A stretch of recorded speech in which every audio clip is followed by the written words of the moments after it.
मेरे माँ-बाप मुझे मारकर बहुत दूर फेंक आए और मुझसे कहते थे कि तुमने हमारी इज़्ज़त मिट्टी में मिला दी।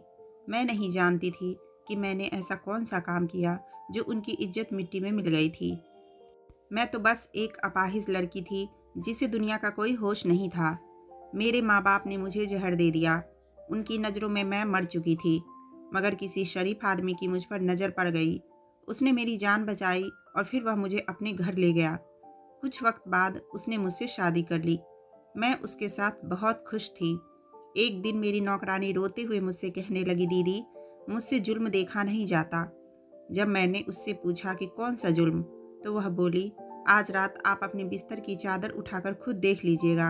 आपको सब पता चल जाएगा कि साहब जी आप पर इतनी मेहरबान क्यों रहते हैं।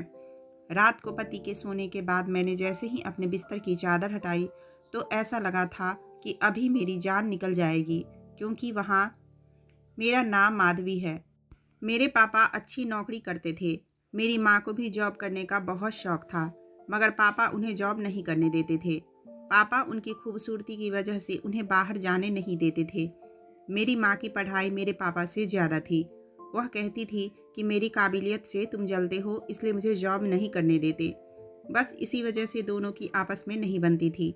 हर वक्त लड़ाई झगड़े चलते रहते थे। माँ को अपनी सहेलियों की फिक्र थी, जो हर वक्त अपनी महंगी चीज़ों का दिखावा करती रहती थी। माँ के अंदर भी ख्वाहिश पैदा होती थी कि उसके पास भी महंगी महंगी चीज़ें हों। उन्हें अपनी गरीबी बहुत बुरी लगती थी। हालांकि हमारे घर में किसी चीज़ की कमी नहीं थी।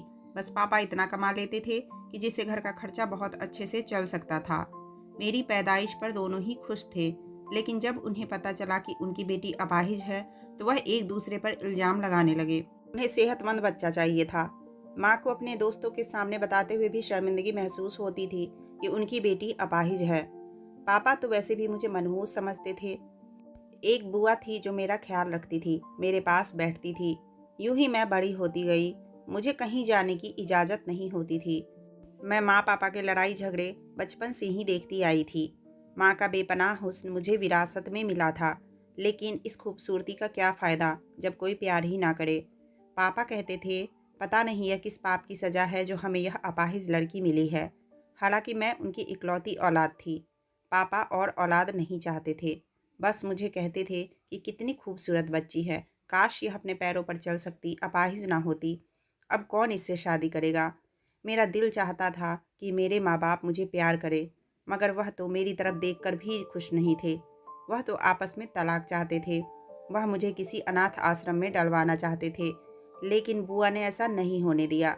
फिर बुआ की शादी हो गई तो कोई मुझे पूछता भी नहीं था। बुआ की शादी को कुछ दिन ही गुजरे थे कि माँ पापा की लड़ाइयाँ और बढ़ गई थी। माँ अपना सारा गुस्सा मुझे मार कर निकालती। उन्होंने कभी मुझे डॉक्टर को नहीं दिखाया, क्या पता मैं ठीक हो जाती। लेकिन अब तो माँ पापा के ना होने पर गैर आदमियों से भी मिलने लगी थी। माँ ने मुझे गुस्से से मना किया था कि यह बात मैं किसी को भी ना बताऊं। फिर एक दिन मेरे माँ पापा में किसी बात पर बहुत बहस हुई। उसके बाद माँ मेरे पास आई और मुझे अपने हाथों से खाना खिलाने लगी। मैं हैरान हुई कि माँ को क्या हुआ है जो वह मुझे अपने हाथों से खाना खिला रही है, मगर मैं नहीं जानती थी कि इस खाने में जहर मिला हुआ है। खाना खाने के बाद जब मैं बेहोश हो गई और मेरे माँ पापा को लगा कि मैं मर चुकी हूँ, तब वह मुझे उठाकर एक बहुत दूर जगह पर ले आए। मैंने सुना था कि माँ बाप से उसकी औलाद को बहुत प्यार मिलता है। वह खुद को मुश्किल में डालते हैं, लेकिन अपनी औलाद को कोई आँच भी नहीं आने देते। लेकिन मुझे जहर देने वक्त मेरे माँ बाप के हाथ तक नहीं काँपे थे। उनके अंदर से शायद इंसानियत खत्म हो गई थी। वह अपने रास्ते अलग करना चाहते थे, तो मैं कौन सा रुकावट बनी हुई थी। मुझे मारने की क्या ज़रूरत थी। मैं तो शायद समझ गई थी कि उन्होंने मुझे मार दिया था। कहते हैं ना कि मारने वाले से बचाने वाला बड़ा होता है। मैं सच में मर गई होती, मगर वक्त पर किसी मेहरबान आदमी ने मेरी जान बचा ली। मैं हॉस्पिटल के बेड पर थी। मैं बहुत हैरान हुई थी, आज के दौर में कौन ऐसा करता है, जबकि मेरे तो माँ बाप ने ही मुझे फेंक दिया था। मेरे लिए वह फरिश्ता था जिसने मुझसे पूछा कि तुम कौन हो और किसने तुम्हें जहर दिया है। मैंने कहा कि मेरे माँ बाप ने मेरे अपाहिज होने की वजह से मुझसे नफरत करते थे, मुझसे छुटकारा चाहते थे, तभी उन्होंने मुझे जहर दे दिया। वह आदमी बहुत स्मार्ट था। वह मुझे अपने घर ले आया। उसका घर बहुत खूबसूरत था। वह मुझे अमीर घर का लगता था। मैंने उससे पूछा कि आपके घर में कोई नहीं रहता। तो उसने कहा कि मेरा भी इस दुनिया में कोई नहीं है, आप यहाँ रह सकती हैं। मुझे पहले तो बड़ी झिझक हुई कि किसी गैर मर्द के घर में कैसे रह सकती हूँ, लेकिन फिर मेरे पास कोई दूसरा रास्ता भी तो नहीं था। मैंने कहा कि आप मुझे कोई काम दे दे, तो वह हंसकर कहने लगा कि तुम काम करने के लिए इस दुनिया में नहीं आई हो, काम करने के लिए मेरे घर में बहुत से नौकर हैं। फिर वह मेरा भी बहुत ख्याल रखने लगा। वक्त यूं ही गुजरता गया। मैं दिल ही दिल में उसे पसंद करने लगी, लेकिन उससे कभी कहा नहीं था। फिर एक दिन अचानक उसने मुझे खुद शादी का बोल दिया। मैं बहुत हैरान थी, इसके जैसा इंसान भला क्यों मुझसे शादी करेगा, मगर यह सब हकीकत थी। फिर उसने मुझे बहुत सी शॉपिंग करवाई, मुझे हर चीज़ लेकर दी। एक दिन उसने मुझसे शादी कर ली। मैं उसके साथ बहुत खुश थी। अब मैं उसके घर की मालकिन थी। मुझे इस दुनिया में सहारा मिल गया था। भगवान ने मुझ जैसी अपाहिज को भी इतना अच्छा हमसफ़र दिया था। उसका नाम अनंत था। वह रोज़ाना शाम को ऑफिस से आते समय मेरे लिए ताज़े गुलाब का गजरा लाता था और अपने हाथों से मेरे बाल में लगाता था। मुझे घर का कोई काम नहीं करने देता। मैं रोज़ उसके लिए सजती संवरती थी। उन्होंने बताया कि उनका बहुत बड़ा बिजनेस है और वह बहुत अमीर है। मैं बहुत खुश हुई। मुझे अपने साथ बाहर ले जाते हुए उन्हें कभी भी शर्म महसूस नहीं हुई थी। मैं हर पार्टी में उनके साथ जाती थी। उनके सब फ्रेंड हैरान थे कि इतना स्मार्ट इंसान ने एक अपाहिज लड़की से शादी कर ली। मैं बहुत खुश थी, मगर कहते हैं ना कि खुशियों की उम्र कम होती है, नज़र लग जाती है उन्हें। मैं भगवान से प्रार्थना करती थी कि मेरी खुशियों को किसी की नज़र ना लगे। मैं और अनंत एक दूसरे के लिए काफ़ी थे। एक रोज़ नौकरानी खाना देने आई तो बोली, दीदी मुझसे ये जुल्म देखा नहीं जाता। दीदी आप रात को साहब के सोने के बाद अपने बिस्तर के नीचे ज़रूर देखना। मैंने पूछा क्यों, तो वह बोली, दीदी मैं कुछ नहीं बता सकती, मेरी सामत आ जाएगी, लेकिन आप देखिएगा, प्लीज़ साहब को कुछ मत बताइएगा, वरना वह मुझे काम से निकाल देंगे। मैं हैरान रह गई कि वह मेरे पति की भरोसेमंद नौकरानी थी। मुझे कहीं जाना होता तो वही मेरे व्हीलचेयर पकड़ कर ले जाती थी। मुझे बड़ा ताज्जुब हुआ। उस रात मैं अपने पति के सोने का इंतजार करने लगी कि आखिर ऐसा क्या है बेड के नीचे। पति के सोने के बाद जैसे ही मैंने बेड के नीचे देखा तो मेरे पैरों तले से जमीन निकल गई, क्योंकि वहाँ हाथ से बनी 4-4 गुड़िया पड़ी थी। उन सबकी टांगें टूटी हुई थी और उन पर सुई लगी हुई थी। वह सब देखने में मेरी जैसी लगती थी। मैं बहुत डर गई थी। मेरा जिस्म कांप रहा था। मैं उलझन में पड़ गई। मैंने अपने पति से पूछना चाहा, फिर उस नौकरानी का डर से सहमा हुआ चेहरा मेरे सामने आ गया। उसने तो मुझसे वादा लिया था कि मैं किसी को कुछ नहीं बताऊंगी। वह कहती थी कि दीदी मैं आपकी फिक्र करती हूँ, लेकिन आपने सबको बताया तो आपके साथ तो साहब जुल्म करेंगे ही, मुझे भी नौकरी से निकाल देंगे। मैं अपने छोटे छोटे बच्चे को कहाँ से खिलाऊंगी। मैंने अगली सुबह अपनी इस नौकरानी से पूछा कि बेड के नीचे 4 गुड़िया थी जो सुबह के वक्त वहाँ से गायब हो गई। तुम बताओ ऐसा क्या है कि जो मुझसे छुपा रही हो। वह बोली, दीदी आपको नहीं लगता कि कोई आप पर इतना मेहरबान है, उसकी कोई ना कोई वजह तो होगी। आपसे पहले यहाँ पर और भी बहुत सी लड़की आई थी। साहब सबके हुस्न पर फिदा थे। साहब ने उनसे भी इसी तरह शादी की थी। फिर वह अपनी बात काट कर बोली, दीदी आप बहुत मासूम हैं, आप साहब जी से बचकर रहें। मैं आपकी मदद करना चाहती हूँ। मुझे अपने कानों पर यकीन नहीं आया।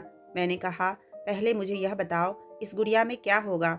वह बोली, दीदी पहले जितनी भी लड़कियां यहाँ आई थी, साहब सबके बेड के नीचे भी ऐसे ही गुड़िया रखते थे। मैंने खुद देखा था। फिर कुछ दिन बाद वह लड़कियां मर जाती थी। साहब ने कहा कि किसी को नहीं बताना। नौकरानी की बात ने मुझे अजीब परेशानी में डाल दिया था। मैंने उससे मशवरा मांगा, तुम ही बताओ मुझे क्या करना चाहिए। वह बोली, दीदी आपको यहाँ से अपनी जान बचाकर भाग जाना चाहिए। पास में ही अनाथ आश्रम है, वहाँ बेसहारा लड़कियों को रखा जाता है। आप यहाँ से चले जाइए, नहीं तो यहाँ पर आपकी मौत निश्चित है। मैं वह गुड़िया देखकर और नौकरानी की बात सुनकर बहुत डर गई थी। मेरा दिल यह मानने से इनकार कर रहा था, क्योंकि मेरा पति तो मेरा ख्याल रखते थे, मेरे इलाज के लिए फिक्र करते थे। उन्होंने मुझसे कहा था कि मैंने डॉक्टर से बात कर ली है, तुम्हारा इलाज हो जाएगा। कोई मुझे इतना चाहता हो और फिर वह यह सब कर सकता है। मुझे समझ नहीं आया कि मैं किस पर यकीन करूं और किस पर ना करूं। वह नौकरानी एक और नौकरानी को लेकर आई और उसने भी यही कहानी सुनाई। अब तो मैं सच में डर गई थी और उसी दिन घर से भाग गई। मैं घर से भाग रही थी कि मेरी माँ ने मुझे देख लिया और गाड़ी रोककर मेरे पास आ गई। वह मुझे जिंदा देखकर रोने लगी। मैं माँ को देखकर डर गई थी कि कहीं घर ले जाकर फिर से वह मुझे जहर ना दे दे, मगर मैं भाग भी नहीं सकती थी। मेरी आंखों में डर देखकर वह बहुत शर्मिंदा हुई।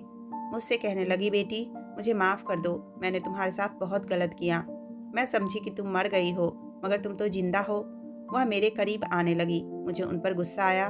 मैंने कहा कि खबरदार, आपने मेरे पास आने की कोशिश भी की तो मैं आपको कभी माफ़ नहीं करूँगी। वह मेरे पाँव में पड़ गई, बोली कि मुझे माफ़ कर दो। उस दिन तुम्हें मारने का मेरा फैसला नहीं था, बल्कि फैसला तुम्हारे पापा का था। मैं बहुत मजबूर थी, मगर अब तुम मेरे साथ रहोगी। तुम्हारे पापा मुझसे अलग हो गए हैं।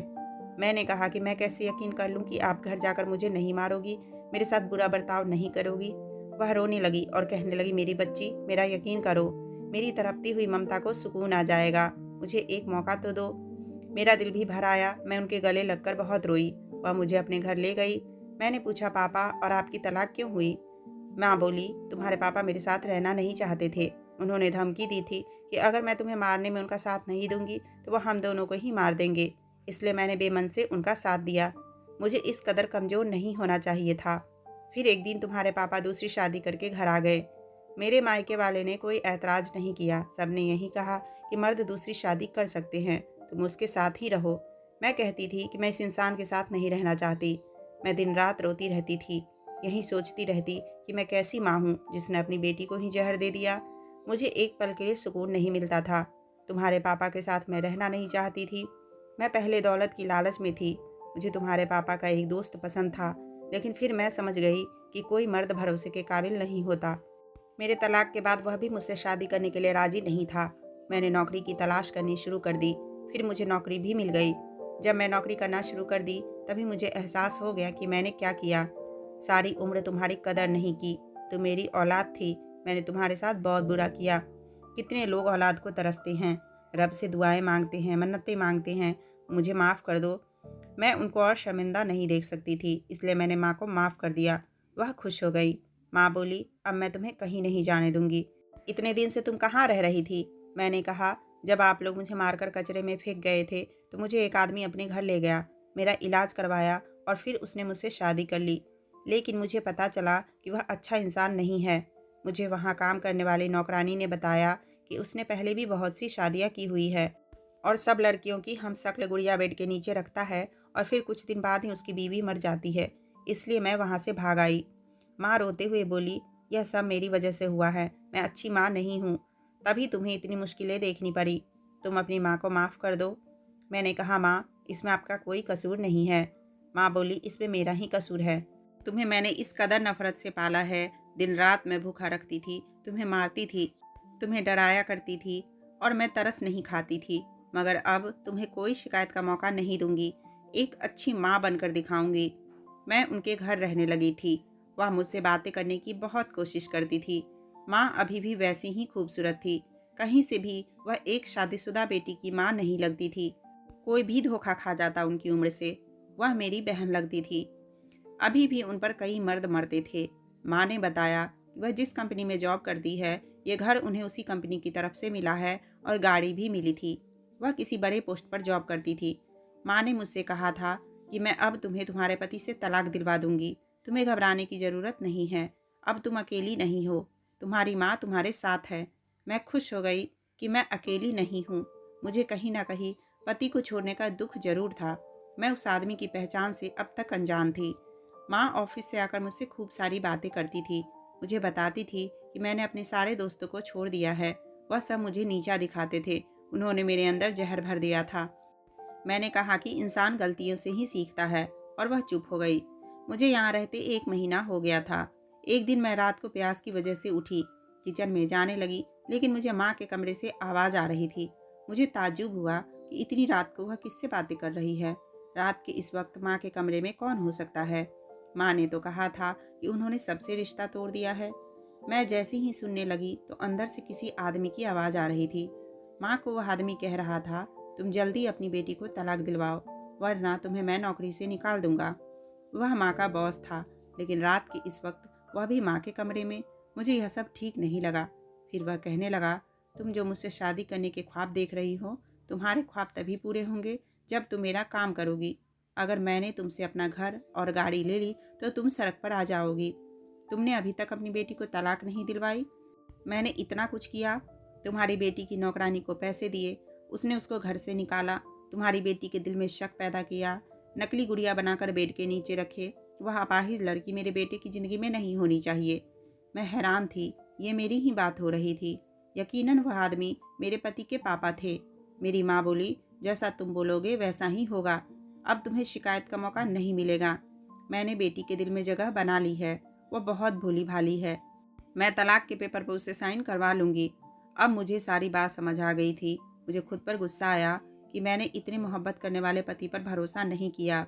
मैं कितनी आसानी से माँ के जाल में फंस गई थी। जो माँ बेटी को जहर दे सकती है, वह अचानक इतनी अच्छी कैसे हो गई? यह सोची समझी चाल थी। वह नौकरानी भी मिली हुई थी। मैं उसकी बातों में आकर अपना घर छोड़ दिया। उसने ही वह 4 गुड़िया मेरी हमशक्ल वाली रखी होगी और लड़कियों वाली कहानी भी मनगढ़ंत होगी। मुझे एकदम घुटन का एहसास हो गया। मैं वहाँ से निकलना चाहती थी।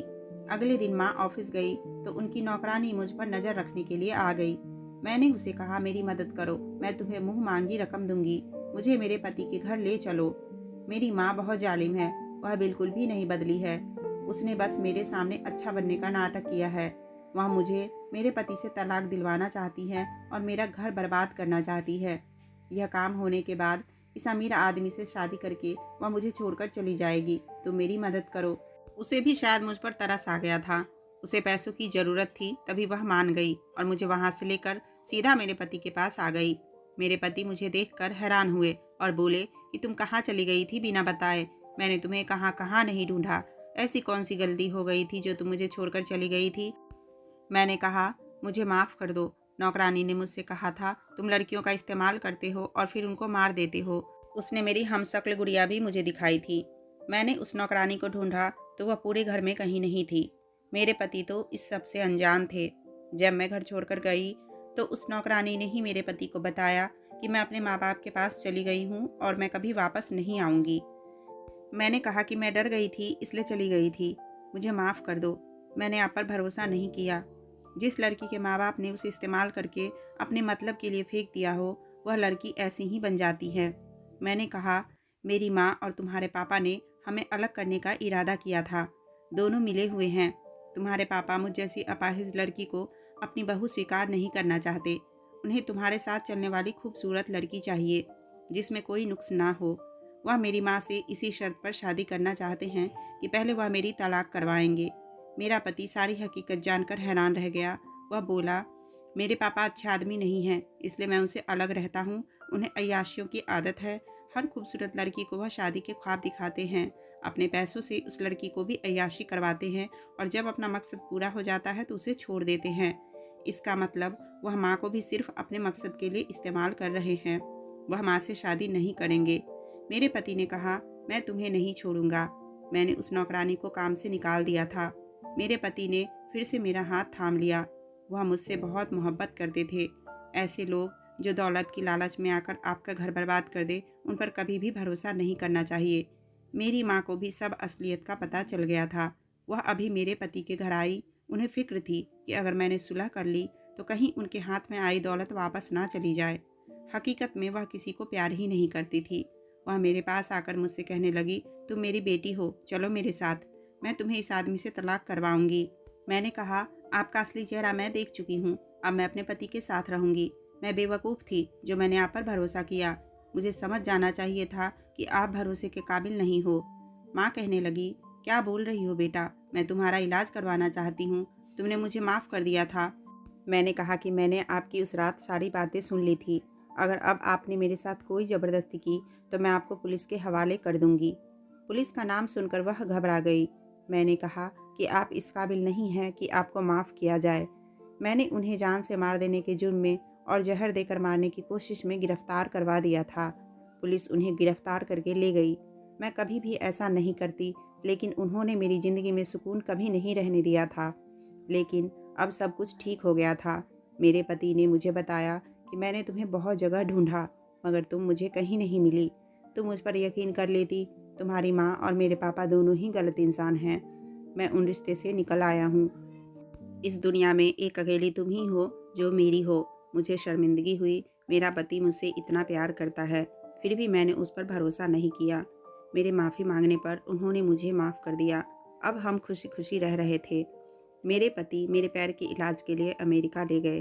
डॉक्टर ने ऑपरेशन का बताया कि उसके बाद यह चल फिर सकती है। मेरे पति मेरा इतना ख्याल रखते थे कि मैं भगवान का जितना धन्यवाद करती हूँ उतना कम था। ऑपरेशन के बाद मैं बिल्कुल ठीक हो गई हूँ और अपने पैरों पर चलने लगी हूँ। मैं अपने आप को बहुत खुशकिस्मत मानती हूँ कि मुझे इतना चाहने वाला पति मिला है।